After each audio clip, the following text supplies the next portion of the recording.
Hello everyone, जय जगन्नाथ समस्त को नुआ वर्षर बहुत बहुत शुभकामना और अभिनंदन। आशा करछि ए वर्षटी मध्य आपण आ आपण परिवार पई बहुत भल जीव। जेहेतु सकाळु घर टिके काम थिला सेति आमे संध्यारे बुलाबुली करिया पई बाहरी पड़लु।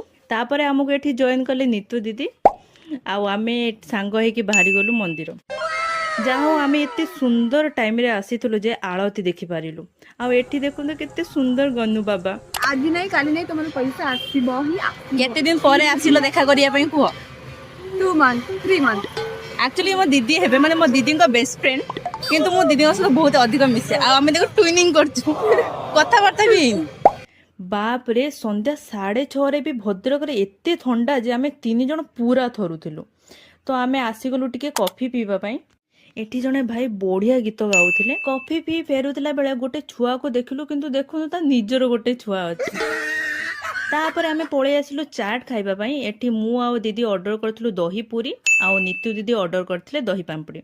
सेठी बहु समय बसिला परे आमे आसिलु टिके आइसक्रीम पार्लर। आपण माने भाबुथिबे शीत दिन आइसक्रीम किए ही खाए। जेमिते खरा दिने चा पीबार मजा अलगा, सेमिति शीत दिन रे ice cream. I have no idea दीदी एठी काहे कि मो ऊपर बरफ फिंगुची।